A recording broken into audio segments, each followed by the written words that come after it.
Welcome to the Competitor's Classroom. My name's Mackenzie, and I am a competitor. For those of you who have been following my journey over the last 6 weeks, you know that I have been preparing for a marathon. And I am happy to report to you all that I finished my marathon on Sunday with a time of 4 hours, 2 minutes, and 2 seconds.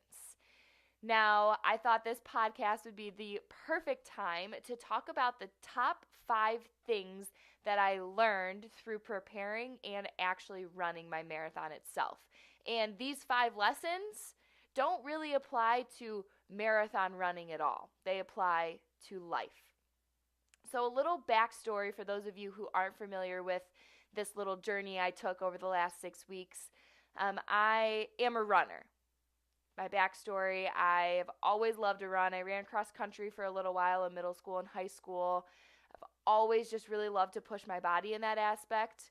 Softball player through high school and college, but again, I always enjoyed the conditioning side of things. It was always going on runs by myself just because they made me feel so good. And then this past summer, me and a friend were training for a half marathon, and ever since May, we were running, we were working up our mileage, and we just never got around to it. And I really believe it's because we knew that we could do it, and we just didn't really want to spend the money on it. We were like, whatever, we'll just run 13 miles through our hometown. So she went back to college. I stuck around, was still running, and was just really feeling stuck. Was feeling stuck and was finding myself in a lot of situations where I felt that I wasn't able to authentically be who I was and to really help people as much as I wanted to because I was holding myself back. The certain situation that I talked about in the past was about a high schooler who told me she was afraid to go to homecoming. Straight up terrified. She was afraid to even start high school in general. And it broke my heart because I didn't think that I could look at her really authentically and tell her it's okay. Being afraid is okay because I was holding myself back. And all in one moment, it was very synchronistic the way this worked out. I had a friend ask me to run the half marathon in Columbus, and I was like, yeah, let's do it. And then the next day I went to sign up, and I decided to sign up for a full because I decided that it was, I didn't want to sit around putting my fears off any longer. I needed to face them. And so within about 5.5 weeks, not even 6 weeks, I prepared for my first full marathon. Not really knowing if I could do it, just knowing that I wanted to go out there and do the best that I possibly could. And even if I fell short, I wanted to face my fears and give my best effort. So, yeah, that's what I've been doing for the past 6 weeks. And now I want to tell you guys about the 5 lessons that resonated with me the most and really um, kind of pushed me through the finishing line. So, the first thing is that our bodies, this is what I learned, our bodies are incredible. Straight up, can't lie to you guys. We make excuses all the time because we think we can't do something. And I'm here to tell you that your body is going to be one of the last things to give up on you. Our minds are the things that shut us down first. And it's just incredible if you allow yourself to get out of your own way and really take care of your body the way it's meant to be taken care of, how much it can do for you. I mean, our physical body is one of our greatest gifts in this life. I tell people all the time that my mental and my physical health are the most important things in my life. Aside from just running this marathon, my health, if I can't be optimally healthy, if my body isn't where it needs to be physically, I'm not going to be able to live this life in the best version of me. And this marathon proved that even more, that when you push yourself as hard as you possibly can, you would be surprised how far your body will take you and how often your mind wants to shut you down and tell you can't go any further. The next thing that I want to talk about is the thing that I learned, the second thing on my list. that there is so much good waiting for you on the other side of struggle. And that struggle is so important. Now, I think in today's society that we try to make things easy. We try to make things easy. We try to pretend like things aren't difficult, but that is so far from the truth. I mean, one of the things that I knew going into this marathon is that it was going to be tough. And I'm not going to lie to you guys. I said it the very first thing in this podcast. It was the physically hardest thing I've ever done before. And I knew that that was going to happen. And I think it's the one thing we're not talking about the most. Things are tough. The struggle is real. Not even just the 26-mile in itself, but all of the preparation. I mean, the amount of, I don't like to use the word willpower, but the amount of energy it took me to get up and get ready and go run and prepare day in and day out was hard. But I had to have this unwavering belief that I knew there was going to be good on the other side of struggle. And I think we have to believe that in all aspects of our life. It doesn't matter where you're at, whatever struggle you're going through, understand that it's inevitable. Things are going to be tough. There's going to be struggle, but we can change the way we look at it. And if we can look at struggle face on and say, you know what, I know that if I get through this, I'm going to be able to come out stronger on the other side. It allows us to have so much more ease as we're going through it. When I was getting ready to step up to the starting line, it was this strange calmness in me, and where I knew it was going to be tough, like I knew it was going to suck. It was going to hurt. But I also knew that I wasn't going to give up on myself. And on the other side of struggle, there was going to be so many good feelings. I learned that through my training. As I was going through all my tough runs, every single time I finished and I didn't give up on myself because of a bigger reason, it's my number 5, I felt incredible. There was good on the other side of the struggle. And that in itself is what kept me going through all 26 miles. Believe in your hearts, guys, that there is good waiting for you on the other side of the struggle that you're going through in your life right now, no matter how big or how small. The next thing, we have the luxury of making excuses. And I've talked about this a couple times through a couple different podcasts. But this was one situation that I had in one of my training sessions as I was running. I was thinking really hard and deep about struggle and why our society is really struggling with struggle. Like, we're putting it off, we're dismissing it, we're saying things aren't really tough, I'm perfect, I don't go through struggle, I don't know what you're talking about. And that's so far from the truth. When we discredit our struggle, we discredit our success. And when we discredit our success, we don't get that true belief in ourselves and that discovery in who we are and what we're really capable of, and it holds us back. I know that for a fact.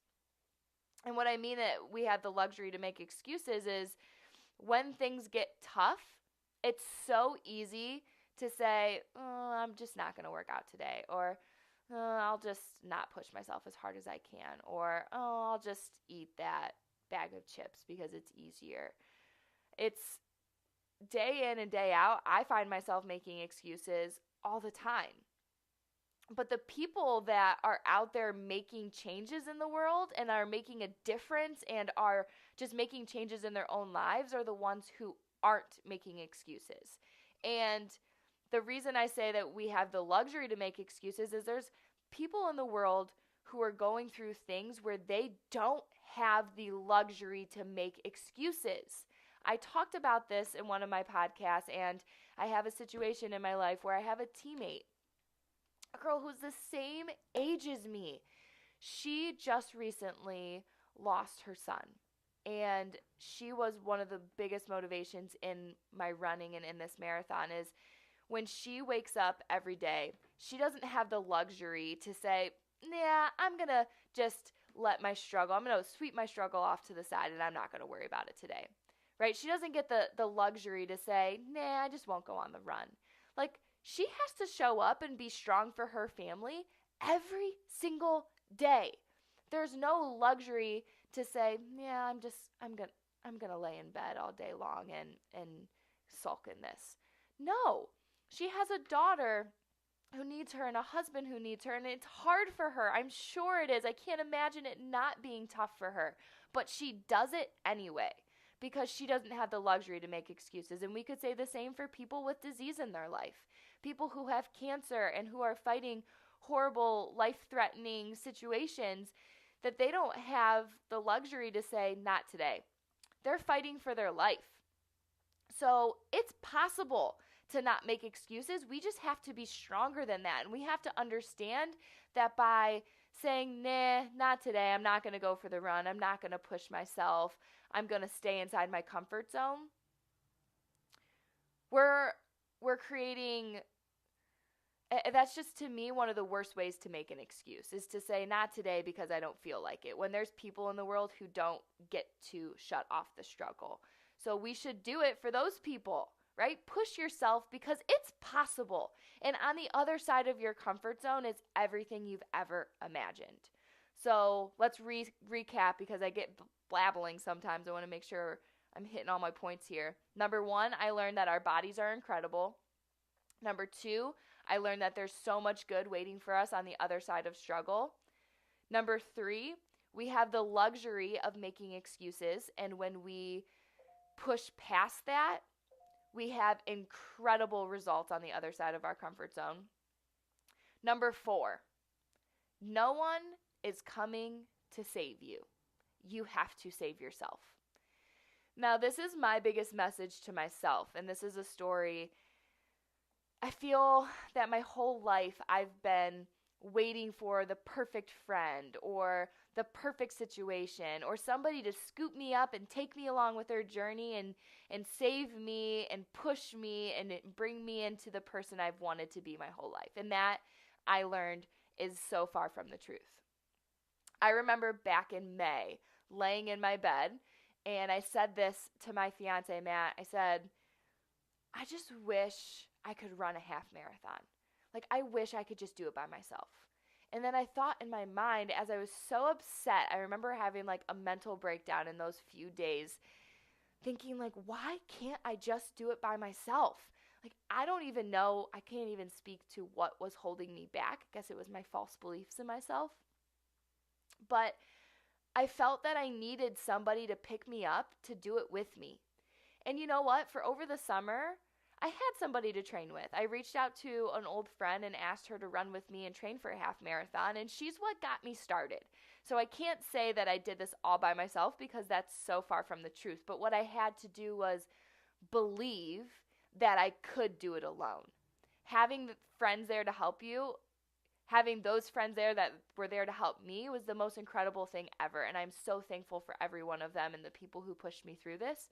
But at the end of the day, I needed to hold the belief that I could do it alone. And laying in bed on that May night, I really believed that I was helpless and that I needed somebody to push me along, when really what I needed the whole time was just to believe in myself. And I couldn't do that until I really started to push. And that was one of the reasons that I made the decision to run the marathon, and that I did it all by myself. I did it for other people, which I'm going to get to in my last and next point, but I needed to be by myself, and I needed to be able to stand alone and fight my way through it. I think that was just a personal goal for me more than anything else, is I needed to prove to myself that it is possible, and that nobody needed to come and hold my hand, that I am strong enough and that I am capable and that I can do incredible things. And now from here on out, I want to take somebody with me on my next marathon. I want them to run it with me because I want what's best for them. But overall, I needed to know that I could do it myself, so I could have that unwavering belief. I have always struggled with self-confidence, guys, so I needed to be able to do it alone. So yeah, You have to save yourself. Nobody's going to come and pick you up and carry you across the finishing line. You are incredible, you are capable, and you can do anything you set your mind to. I am telling you that, and I believe it from the bottom of my heart. Now, number 5. The secret that seems like nobody's telling us is that nothing is easy. Nothing on this planet, nothing on this earth worth fighting for is easy. Everything you go through is going to have struggle embedded in it, and it's going to be tough. This is what I tell the athletes and the people that I work with all the time. Nobody is telling you that it's going to be easy. What I'm telling you that allows you to not give up on yourself, because let's think about a situation. I'm running, things get tough. If I'm just doing it for myself and I'm being just selfish in my own thinking because I want the results for me and me only, it's so easy to give up on myself. But when things get tough, because they will, you have to know that by competing to make yourself better, that's what we do when we push through tough things. You are going to make other people better along the way. If you don't, if you hide in your comfort zone, people around you are not growing. And when you're not growing, you are staying suffocated within your own comfort zone, and the people around you are doing the exact same thing. There is nothing that I learned more from this marathon that we have to push ourselves to and past our limits for the people on our team, for the people in and around our lives. I can show you so much proof that when you push yourself and you think about the people in your life that need you to push through, they see it, they notice, and it makes a difference in their life. The amount of text messages that I've gotten and just kind words from people acknowledging the difference that my effort can make on their life makes me never want to stop pushing myself. And I will not from this moment on. From the moment I crossed that finish line, from the minute I started this marathon training, I knew that I was going to be able to do it because I knew that I was not going to give up on myself if it meant that the people around me were also going to suffer because of my selfish actions. I knew that in every run that I went out on, I was doing it for a reason bigger than myself. When I used to be an athlete, we didn't really have to stress that because you knew. You were on the line getting ready to run with your teammates all around you. You knew that you needed to push yourself because they were going to feed off of your energy and feed off of how hard you were pushing. But now that I'm in the real world, it became not as apparent because I wasn't with those people on my team day in and day out. I needed the reminder that by pushing myself, the people in my life, just like the people on my team when I was an athlete, were improving and getting better. When I was pushing myself, when I am pushing myself, I'm able to look at somebody and authentically say, you're selling yourself short. Versus a time when maybe a coach used to look at me and say, like, pick it up. And I'd be like, roll my eyes at him, like, you're not really even pushing yourself. Like, how am I supposed to respect you? Or just a person in my life who is going to say that to me. I have to lead by example. You have to lead by example. Keep pushing yourself in things so small to things so big. I'm not just talking about going out and running a marathon, guys. I'm just talking about competing to be the best version of yourself in whatever situation you're in so the people around you benefit as well. Excuse me. I wish I could tell. I'm trying to think of one specific situation here's a great one. Somebody who lives right down the street from me. I have been training. I've been posting about my training for the past 6 weeks. And from this situation, I had a mom reach out to me and tell me about how my videos on Facebook and my posts, how inspirational they were, that she got up and she started running. And she's run 2 or 3 times now since I talked to her, or since we had exchanged words through email. And I was just taken back by the impact that we can have by really pushing ourselves. By me going out and running and running this marathon and then using my voice to share my message with you guys, it really does make a difference in other people's lives. If we can lead by example and then tell people, by me going out and running, that mom just got a little bit better herself, physically and mentally. And oh my gosh, it's just a couple miles, but it makes the biggest difference in my life. And if I can have that little difference on one person, just one person, that's all I want, is to change the world one person at a time, then I know that I'm doing my job. And that's what I want you guys to understand, is that you can do the same thing, but only and only if you are pushing yourself to your absolute limits. Think of the people on your team.